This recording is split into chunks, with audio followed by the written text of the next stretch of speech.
Hello, and welcome to the Blind's Eye podcast, the podcast discussing everything you did and didn't want to know about being blind.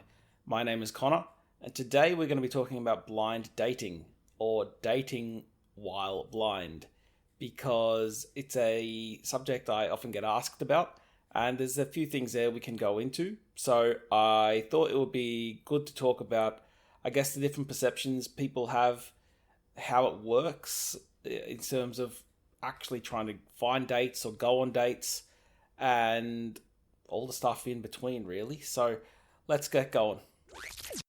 As usual, just my thoughts and opinions, particularly with this one, because I'm hoping maybe to get a female perspective on this topic, because obviously, different sexes kind of experience dating in different ways. So hopefully I can arrange that maybe in the next couple of weeks. So yep, keep that in mind. Okay, so when it comes to dating and having a disability or being blind, there's a few things to get out of the way. The first is that, yes, blind people do want to date.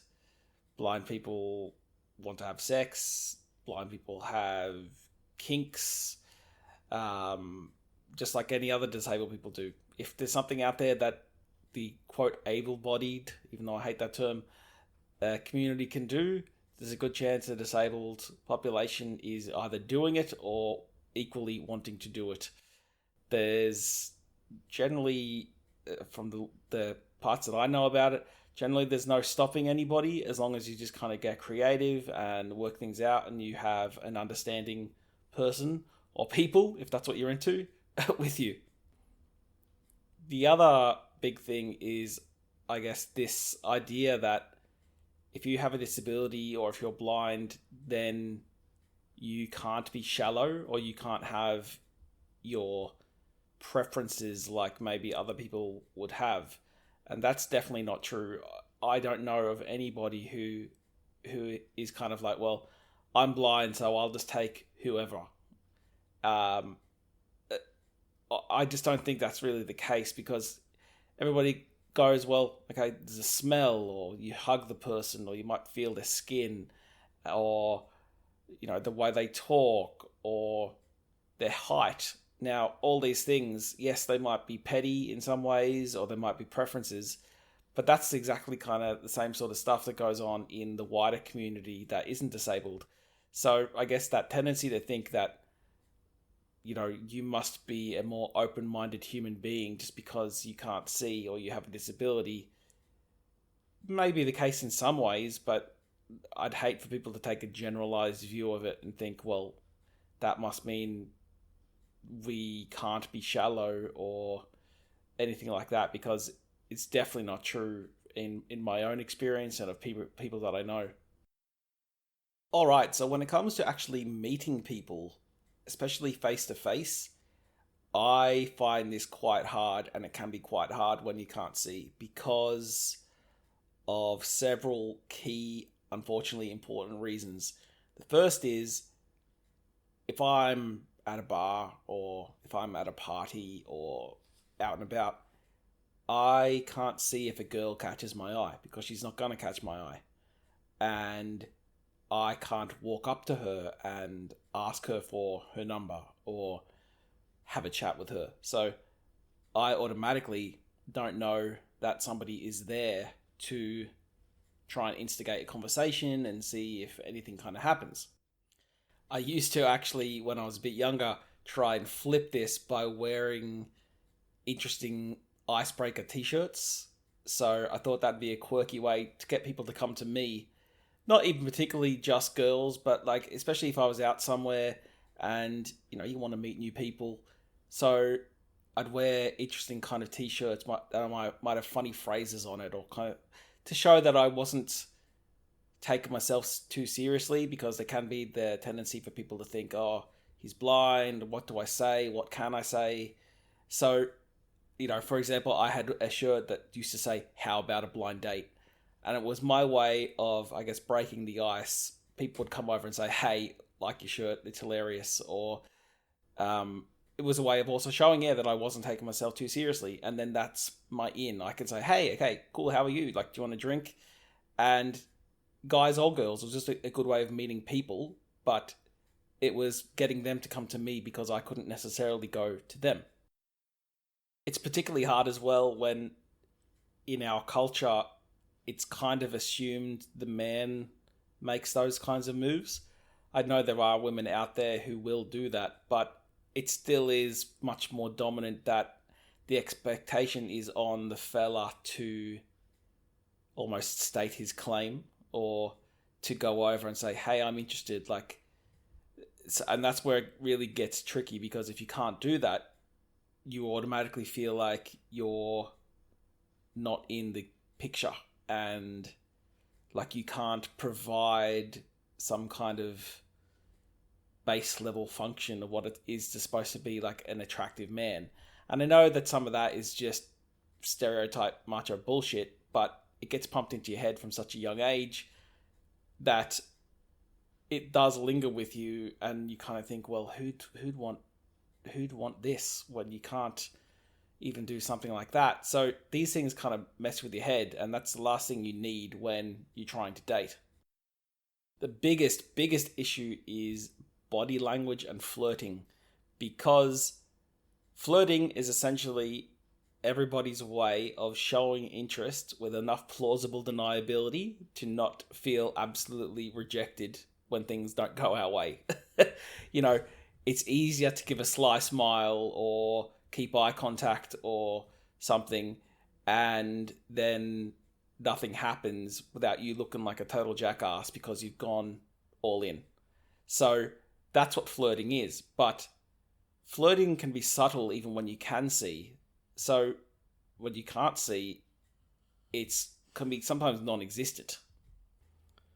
Because I don't know that someone's looking at me in a certain way. I don't know that they've been gazing at me all night. I don't know that they keep tucking their hair behind their ears, or I don't know that I know they're licking their lips or smiling at me or whatever it might be. So it almost takes a person who's really confident in their ability to be able to approach me to alter the situation, because there's just not a lot I can do about it.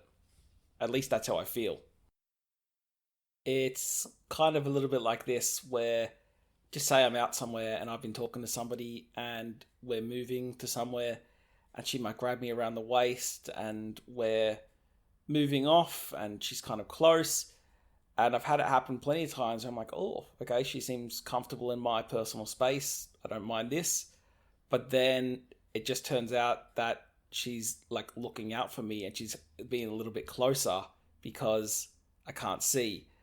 And I take that to mean something that it maybe isn't. And then unfortunately what happens next time is I kind of get in my head that no, they couldn't mean it to be anything more than just friendly. So I'll just act as if they're being friendly. And then in that case, it's actually turning out that they're being flirty.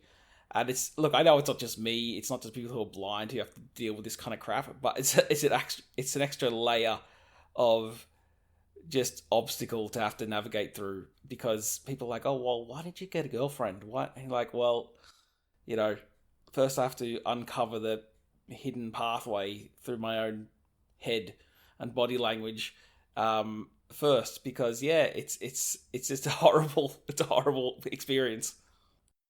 Another big thing when it comes to me is voice. So for me, voice is the most attractive thing about meeting a woman. So I've been in situations where I've really liked someone's voice, and then I guess I kind of have an image that automatically forms in my head of what I think they must look like, and I'm not consciously trying to do it. My mind just kind of fills in the blanks, and sometimes it's close, sometimes it's not close at all. But it just goes to show that the voice doesn't really mean anything. But for me, because I don't really have anything else to go off, that kind of thing makes a real difference. So, a husky voice or something like that really appeals to me. And the same again, like if somebody has a really has a voice that I don't particularly like or I can't stand, then to me, it doesn't matter how hot that person is or how hot your friends say they are. It just isn't happening because it's just not doing it for me. And actually, on that with friends, that can be a tricky part when you're blind because your friends can have a lot of opinions, but their opinions are based on their tastes and their interests. And especially as a guy, even though I hate to admit it, when you're younger, as guys, you tend to care too much about what your mates will think about the girls that you're into. And that can be kind of hard because you say to somebody, hey, look, what do you think of them? Can you tell me what they look like? And your mates might say, oh, no, you shouldn't go there. And that's based off their own interpretation of what they like, not what I like. So I had to make a rule pretty quick of just not asking my friends. I'm like, or if I ask, I don't want judgment calls. I just want, what color is her hair, what color are her eyes, yada, yada, yada. I don't want you to give me your opinion on what you think they look like because it was just messing with my head and I just didn't want to hear it. That's the other thing as well when it comes to mates, or I guess a nice segue from mates. When we started dating, everybody had their license or was getting their license. And again, that's kind of one of those stereotypes that's just been pumped out into the world for decades that, the guy picks up the girl and the girl likes a guy who has a car and can drive around, and all those kinds of things really, especially when you're younger, before you kind of learn more things, they really play on your mind about your suitability or what somebody must think of you as an alternative or as a prospect, because in your mind you're going, I'm not ticking these boxes, and as far as I'm being brought up to believe, these are the boxes that need to be ticked. So that could be a pretty bad way to try and date because you automatically feel that you're a few steps behind and you're kind of damaged goods, which again, as I said a few minutes ago, really makes the whole thing harder because it's already hard enough even without those kinds of doubts. All right, so I've got a few more topics here. Okay, so why not just date a blind person? I have gotten this question, and I know people who've asked this question or who have also gotten this question. And my response to that would be, I will date a blind person if I'm attracted to the blind person.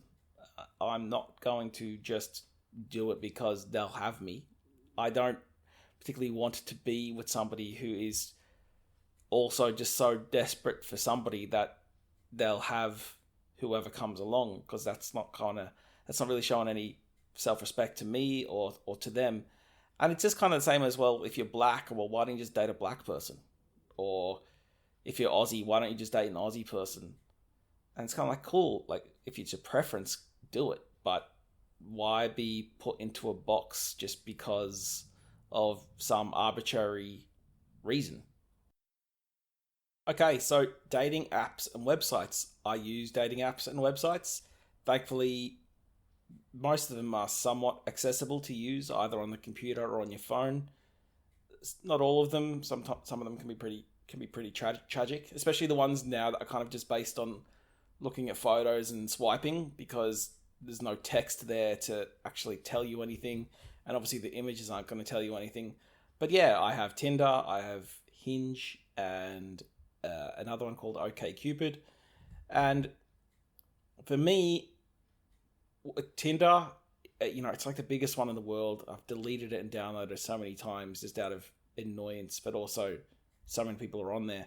But even though it's all images, what I tend to do is I just go on, I fill out my little bio, and then all really mine will tell me is the person's name, how old she is, how many kilometers she is from me, maybe which university she goes to, and it might say what activities that she likes.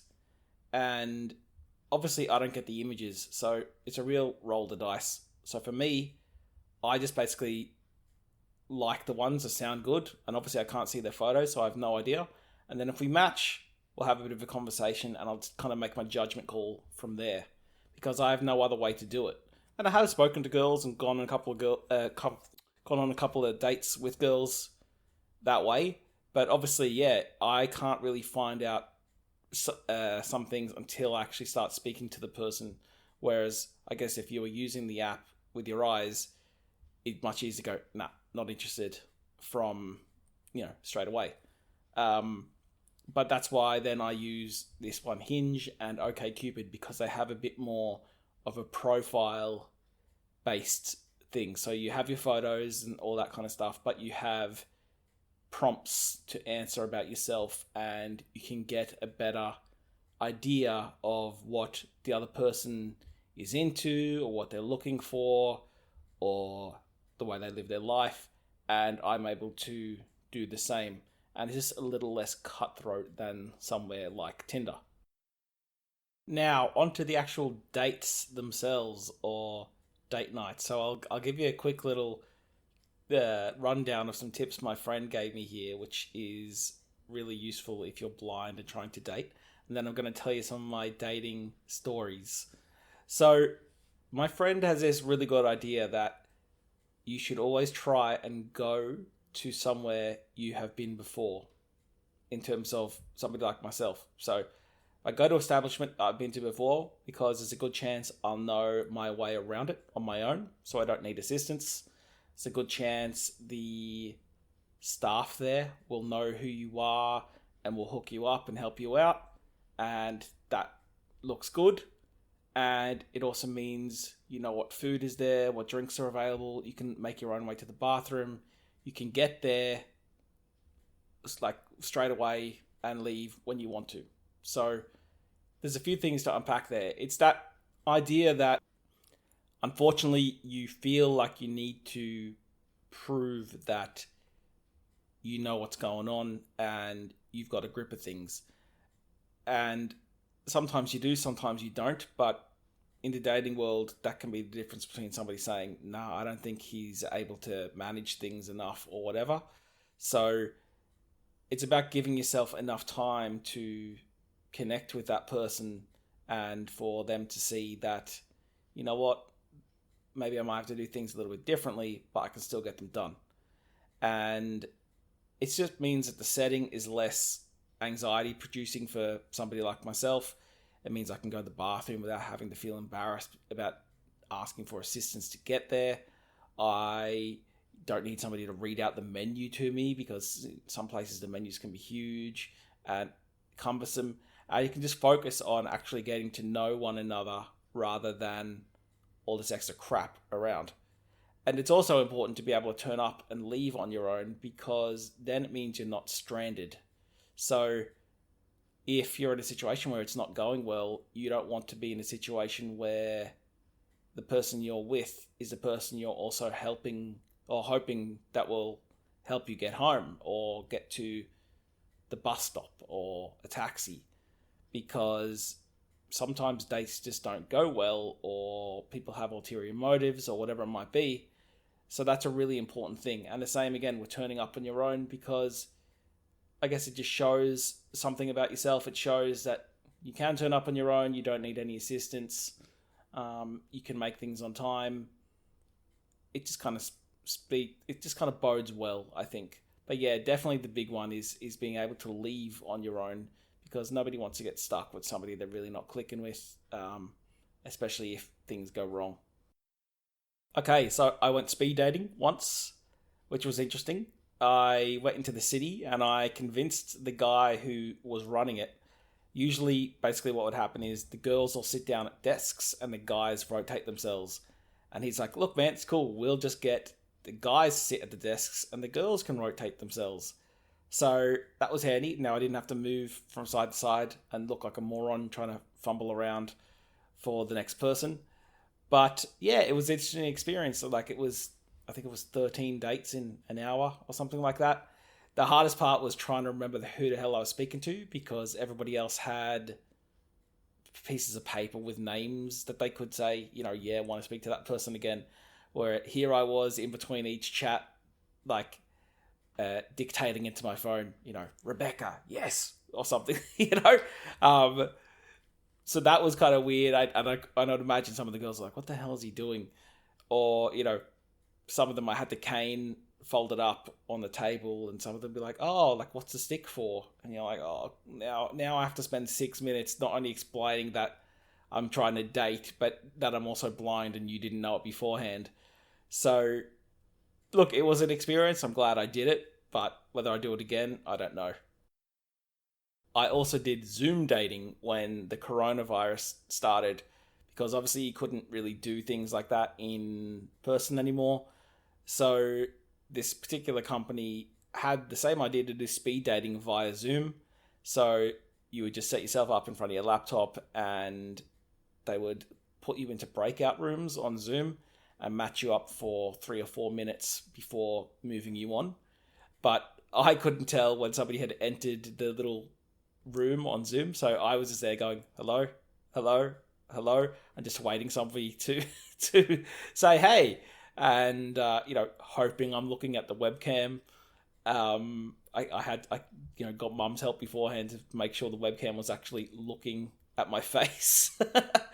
But these are all the kind of things involved, and it's just kind of getting out there, almost kind of finding out that there's less to be anxious about because everybody's in the same boat, and just trying your luck. So finally, this is probably my best and worst story. I was on a date in January this year, at the start of the year, and it had been pouring rain for 2 days. And my guide dog refuses to go to the bathroom at all when it's raining. So I think she'd been holding on to it for about 2 days. And anyway, I met this girl for a drink, and it was the first time we'd met each other. And anyway, the dog wouldn't sit still, and I was terrified that she was going to have an accident there or something like that. And after a while chatting, we were chatting and it was going okay as far as I was concerned. Went over to the grassy area, or to try and find some grassy area, and I asked the girl if she'd come along and help us find some. And anyway, so the dog didn't want to go. And then we go back to the light to cross back over to the bar, and it's at an intersection. And when the light goes, we are supposed to walk straight over the road. And so that's the moment my dog decides it will be fun to veer left into the intersection. And then all I hear is this voice of the girl off in the distance going, Connor, over here. And me try to wrestle the dog back over into the right area. So that was not fun. I felt like a complete moron. Dog definitely didn't have my back. And then we went back in to the bar, and I was just really rattled at that point because I just thought, oh my God, how must this look? I must look like a completely incapable idiot. And it had broken the rhythm. My nerves were shot. And soon after, we basically called it quits. And anyway, I said, look, would you mind just walking with me to the taxi rank? And I said, I had a really nice time, and I'd love to see you again, maybe when it's not raining. And she said the same thing. And as we got over to the taxi rank, she gave me a hug and a kiss on the cheek. And then I turned around, and immediately behind me was a fucking pole. So then I banged straight into the pole, and now I was just in full panic mode. And I just found the taxi, jumped in, and I told the guy to floor it. So I guess I would call it, I was dog blocked. That's the best way I can call it. Yeah, it was an experience. And look, some of my mates are like, look, maybe the dog just didn't like her, so maybe you dodged a bullet. So I'll just have to think about it that way. So look, that was this week on dating. I hope that was interesting. As usual, you can get in touch with the show by emailing blindseyepodcast@gmail.com. That's BLINDSEYE podcast@gmail.com. You can tweet the show at blindseyepod, and you can find me on Facebook if you search for Blinds Eye Podcast. And I will speak to you next week. Cheers.